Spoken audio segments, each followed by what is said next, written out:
Imagine this. It's late at night. You're lying in bed, and the room is quiet, but your mind isn't. Every little mistake from the day starts replaying like a movie on repeat. That awkward thing you said, the opportunity you missed, the text you should have sent, the voice in your head keeps whispering, "You're not good enough. You'll never get it right. Everyone else is ahead of you." You toss, you turn, you grab your phone to distract yourself, but the thoughts don't go away. Instead, they grow louder. And suddenly, one small mistake feels like proof that your whole life is falling apart. We've all been there. Negative thoughts have a way of showing up uninvited, and once they're in, they don't just knock. They build a home in your head. They affect how you feel, how you act, and even who you believe you are. But here's the truth. You are not your thoughts. And just because a negative thought shows up, doesn't mean it has to control you. In this video, we're going to learn exactly how to break free from that cycle. Here's the tricky part. Negative thoughts rarely come alone.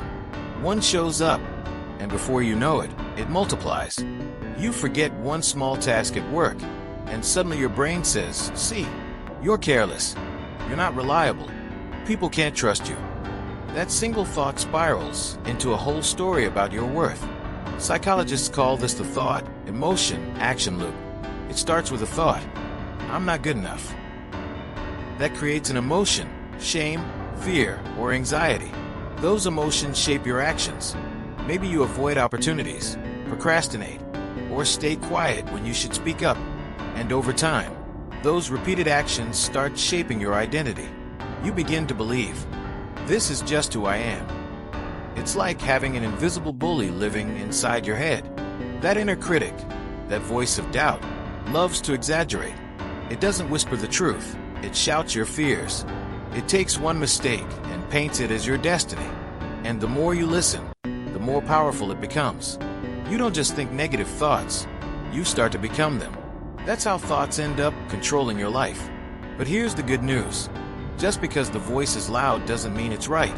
And it definitely doesn't mean you have to listen. Meet Sarah. She was a bright student with big dreams. But one year she failed her final exams. The day results came out. She sat in the back of the classroom, head down, while her teacher said loudly, "Some people just aren't cut out for success." Those words cut deeper than the failure itself. From that day on, Sarah carried that voice with her everywhere she went. Every time she opened a book, the thought returned, "You're not smart enough. Why even try?" She started believing it. She withdrew from her friends, stopped raising her hand in class, and even began telling herself she'd never achieve anything worthwhile. But here's where things shifted. One afternoon, while she sat in the library avoiding her homework, an older mentor noticed her frustration. He leaned over and said, "Sarah, failing doesn't mean you're a failure. It means you found one way that didn't work. The only time failure wins is when you stop trying." Those words stuck with her. For the first time, Sarah questioned the negative voice in her head.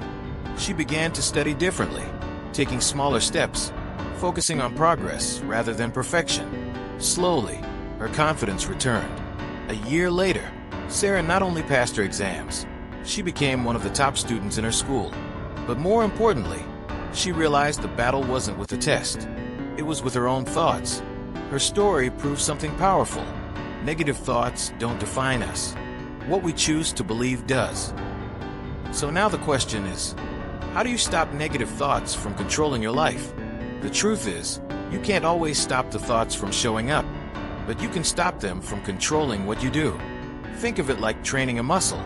The more you practice, the stronger you get.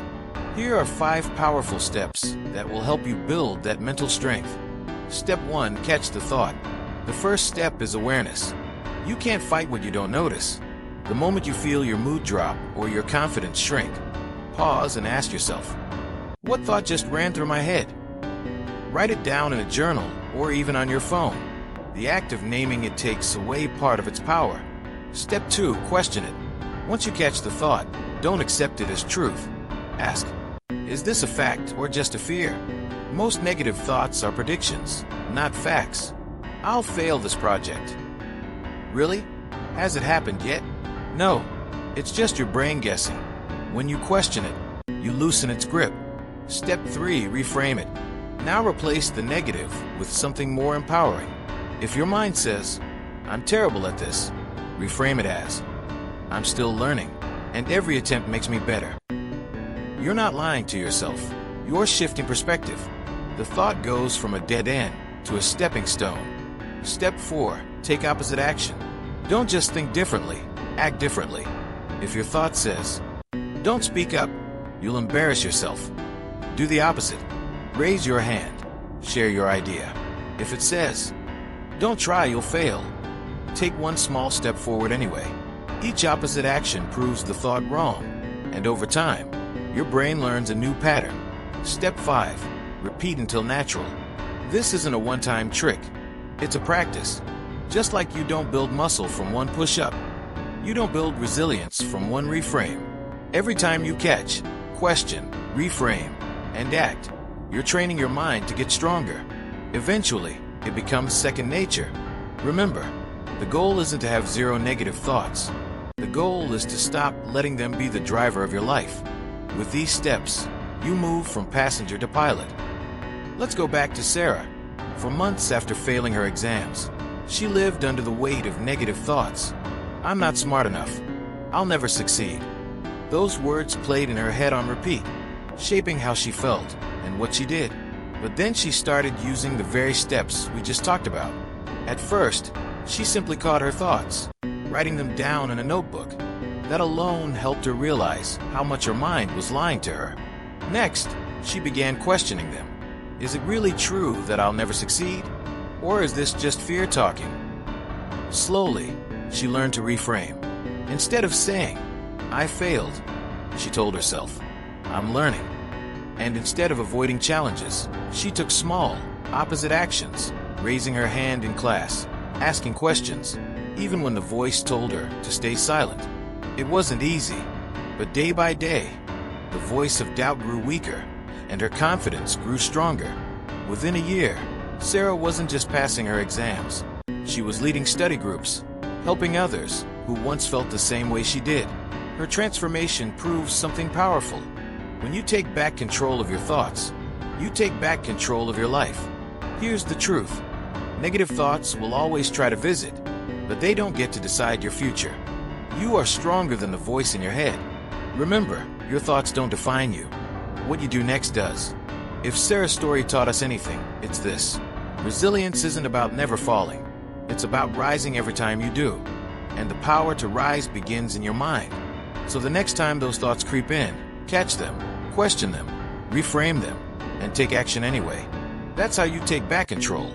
If this video spoke to you, make sure to subscribe to Resilience Vault for more stories and tools to build strength from struggle. And don't forget to check out the next video. Your journey doesn't stop here.